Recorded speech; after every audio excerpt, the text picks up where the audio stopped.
அடுத்து வந்து database environment அப்படின்னு சொல்லுவோம். ஸோ என்விரான்மெண்ட்னா ஒன்றும் இல்லை, காம்பனன்ட்ஸை தான் அதில் அந்த யூசர் டீட்டெயிலை மட்டும் எலாபரேட் பண்ணி நான் சொல்லியிருக்கேன். ஸோ இப்போ வந்து யூசர் ஆர் ப்ரோக்ராமர் என்ன பண்ணுவாங்கன்னா டேட்டாபேஸ் சிஸ்டமை ஆக்சஸ் பண்ணுவாங்க. டேட்டாபேஸ் சிஸ்டம் ஆக்சஸ் பண்ணணுன்னா அது டேட்டாபேஸ் சாஃப்ட்வேரில் போகும். ஸோ நீங்கள் உங்கள் டேட்டாபேஸில் என்ன சாஃப்ட்வேர் ஆரக்கிள் இல்லை MySQL இன்ஸ்டால் பண்ணியிருந்தீங்கன்னா அப்ளிகேஷன் ப்ரோக்ராமர் வந்து queriesன்ற ஒரு query லாங்குவேஜ் யூஸ் பண்ணி சாஃப்ட்வேரை ஆக்சஸ் பண்ணுவாங்க. அதுதான் வந்து சாஃப்ட்வேர் ப்ராசஸ் டு query. அதை ஆக்சஸ் பண்ணும்போது அந்த query வந்து டேட்டாவை போய் ஆக்சஸ் பண்ணும். டேட்டாவை ஆக்சஸ் பண்ணும்போது அந்த டேட்டா பேஸ்லேருந்து எடுத்துக்கலாம், இல்லைன்னா அந்த டேட்டாவோட டேட்டா மெட்டா டேட்டான்னு சொன்னாலும் அதுலேருந்து கூட எடுத்துக்கலாம். ஸோ இதை தான் வந்து என்விரான்மெண்ட், இப்படி தான் டேட்டாஸ் வந்து இருக்கும் அப்படின்றதுக்கான பிக்சரைசேஷன் வியூ தான் டேட்டாபேஸ் என்விரான்மெண்ட். அடுத்து வந்து நம்ம என்ன பார்க்கலாம்னா அதோட ஆர்கிடெக்சர் எப்படி இருக்கும்னு பார்க்கலாம். ஸோ டேட்டாபேஸ் ஆர்கிடெக்சர் அப்படின்னாவே உங்களுக்கு தெரியும், சர்வர் இருக்கும், கிளைண்ட் இருக்கும். ஸோ இதில் வந்து என்னென்னா ஒரு டேட்டாபேஸ் ஆக்சஸ் பண்ணணும்னா கிளைண்ட் சர்வர் பேஸில் தான் இது ஒர்க் ஆகும். நிறைய பிசி கம்ப்யூட்டர்ஸ் இருக்கும், வெப் சர்வர் இருக்கும், டேட்டாபேஸ் சர்வர் இருக்கும். அது எப்படி கனெக்ட் ஆகிருக்குன்னா நெட்வொர்க்ஸ் மூலமாக கனெக்ட் ஆகிருக்கும். அது வந்து டிஃப்ரெண்ட் நெட்வொர்க்ஸாக கூட இருக்கலாம். அண்ட் செகண்ட் பாயிண்ட் என்னென்னா கிளைண்ட் சர்வர் ஆர்கிடெக்சரில் அந்த நிறைய பர்சனல் கம்ப்யூட்டர்ஸ் இருந்தாலும் அது எல்லாமே வந்து ஒரு பர்டிகுலர் ஒர்க் ஸ்டேஷனில் வந்து கனெக்ட் ஆகிருக்கும். ஸோ அந்த நெட்வொர்க்கை யூஸ் பண்ணி தான் நம்ம யூஸ் பண்ணோம். இப்போ நெட்வொர்க் டவுனாக இருந்துச்சுன்னா டேட்டாபேஸை நம்ம ஆக்சஸ் பண்ண முடியாது. அதே மாதிரி யாரெல்லாம் அந்த டேட்டாபேஸை யூஸ் பண்ணுமோ அவங்க எல்லாமே வந்து அந்த டேட்டாபேஸில் வந்து கனெக்ட் பண்ணி இருப்பாங்க. ஸோ அந்த ரெக்வஸ்ட் கொடுத்தா தான் அந்த இதில் வந்து கனெக்ட் பண்ண முடியும். ஸோ அதுவும் ஒன் ஆஃப் த ஆர்கிடெக்சரில் தான் வரும். அண்ட் நெக்ஸ்ட் வந்து என்னென்னா டேட்டாபேஸ் ஆர்கிடெக்சர் வந்து நார்மலாகவே சிங்கிள் டயர் இல்லைனா மல்டிபிள் டயர் அப்படின்னு சொல்லுவோம்.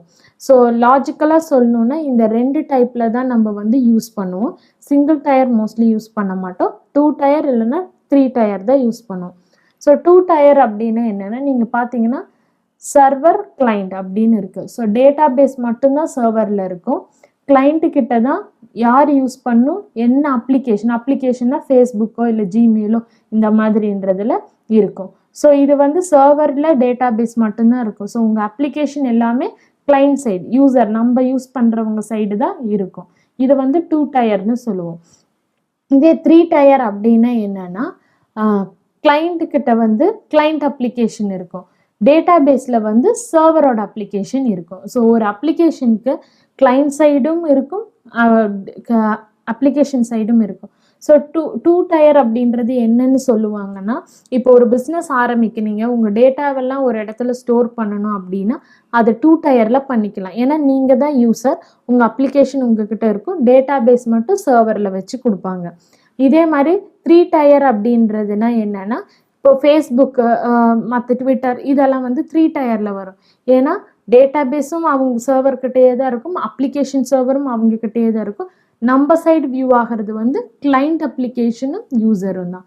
ஸோ இதை தான் வந்து 2 டயர் 3 டயர்ட் ஆர்கிடெக்சர் அப்படின்னு நம்ம சொல்லுவோம். அப்போ சிங்கிள் டயர் அப்படின்னா என்னென்னா சிங்கிள் டயர்ன்றது உங்கள் சிஸ்டம்லேயே உங்கள் டேட்டாபேஸ் இருக்கும்.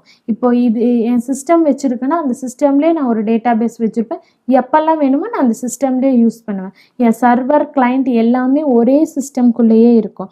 அதுதான் வந்து நம்ம என்னன்னு சொல்லுவோம்னா சிங்கிள் டயர். அது வந்து லோக்கல் யூஸ்க்காக நம்ம ஒரு இம்ப்ளிமெண்ட் பண்ணாத ஒரு அப்ளிகேஷனை வச்சுருப்போம்ல, அது வந்து சிங்கிள் டயர்னு சொல்லலாம். எல்லாமே ஒரே சிஸ்டமில் இருக்கும். ஸோ அதை தான் சிங்கிள் டயர்.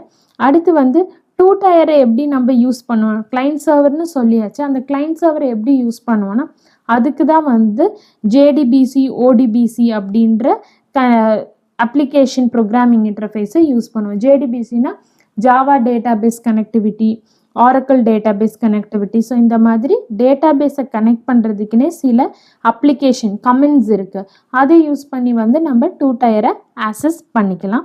இதில் மெயினாக என்ன சர்வர் சைடில் என்ன நடக்கும்னா நம்ம என்ன queryன்றது வந்து கொஷின்ஸ், நம்ம என்ன வேணும்னு கேட்குறோமோ அதை ப்ராசஸ் பண்ணுறது, டிரான்சாக்ஷனை மேனேஜ்மெண்ட் பண்ணுறது வந்து 2 டயர் சர்வர் பண்ணுவாங்க. இதே கிளைண்ட் என்ன பண்ணுவாங்க அப்படின்னா வந்து just communication with the database தான் கிளைண்ட் சைடில் நடக்கும். ஸோ 3 டயர் அப்படின்னா வந்து கிளைண்ட்ன்றது எண்ட் யூசர். ஸோ எண்ட் யூசருக்கு வந்து ஒரு ஐடியாவே இருக்காது, எங்கே டேட்டா பேஸ் இருக்குது, அப்ளிகேஷன் சர்வர் எங்கே இருக்குது அப்படின்றது ஒன்றுமே இருக்காது. ஜஸ்ட் நம்ம எண்ட்லேருந்து ஒரு லார்ஜ் வெப் அப்ளிகேஷனை வந்து ஆக்சஸ் பண்ணுற மாதிரி தான் இருக்கும். ஸோ இப்போ மோஸ்ட்லி யூஸ் பண்ணுறது வந்து 3 டயர் ஆர்கிடெக்சர் தான் நம்ம வந்து யூஸ் பண்ணுவோம். ஏன்னா அதை வச்சு தான் வந்து நம்மளால் வந்து இன்டர்ஃபேஸஸ் ஈஸியாக கம்யூனிகேட் பண்ணுறது, லார்ஜ் வெப் அப்ளிகேஷன்ஸ் எல்லாமே யூஸ் பண்ணணும் அப்படின்னா நீங்கள் 3 டயர் தான் யூஸ் பண்ணணும். இதே நீங்கள் வந்து சின்ன சின்ன அப்ளிகேஷன்ஸ் அப்படின்னா உங்கள் ஆஃபீஸ்க்குள்ளேயே யூஸ் பண்ணுற மாதிரி அப்ளிகேஷனை 2 டயர் யூஸ் பண்ணலாம். இல்லை உங்களுக்கு மட்டும் ஒரு இண்டிவிஜுவலுக்கு மட்டும் யூஸ் பண்ணுறதுன்னா நீங்கள் வந்து சிங்கிள் டயர் ஆர்கிடெக்சர் யூஸ் பண்ணலாம். ஸோ உங்கள் ஆர்கிடெக்சருக்கு ஏற்ற மாதிரி உங்களோட டேட்டாபேஸ் மேனேஜ்மெண்ட்டோட காஸ்ட்டு, அதுக்கப்புறம் லாங்குவேஜ், அதுக்கப்புறம் வந்து அட்மினிஸ்ட்ரேஷன்ஸ் எல்லாமே மாறும். ஸோ இதெல்லாம் வச்சு தான் நம்ம டேட்டாபேஸ் எப்படி இருக்கணும், எங்கே இருக்கணுன்றத நம்ம டிசைன் பண்ணுவோம். இது எல்லாமே வந்து டேட்டாபேஸ் க்ரியேட் பண்ணுறதுக்கு முன்னாடி நம்ம பிளான் பண்ண வேண்டிய விஷயம். ஒன்ஸ் டேட்டாபேஸை க்ரியேட் பண்ணி நம்ம யூஸ் பண்ண ஆரம்பிச்சிட்டோன்னா அதுக்கப்புறம் யூஸ் பண்ணுறது எல்லாமே ப்ரொசீஜர்ஸும் டேட்டா அசஸிங் லாங்குவேஜஸ் மட்டும்தான் யூஸ் பண்ணுவோம். ஸோ அடுத்த செஷனில் வந்து நம்ம ரிலேஷனல் டேட்டா மாடல்னா என்ன, என்டிட்டி ரிலேஷன்ஷிப்னா என்ன டீட்டெயில்டாக பார்க்குவோம். அதுக்கப்புறம் வந்து எப்படி query எழுதுறது, அந்த query லாங்குவேஜ் டிபிஎம்எஸ் லாங்குவேஜ்னா என்ன, அந்த லாங்குவேஜை யூஸ் பண்ணி எப்படி வந்து டேட்டாபேஸை ஆக்சஸ் பண்ணுறது, இது எல்லாமே டீட்டெயில்டாக நம்ம வந்து அடுத்த செஷன்ஸில் பார்க்கலாம்.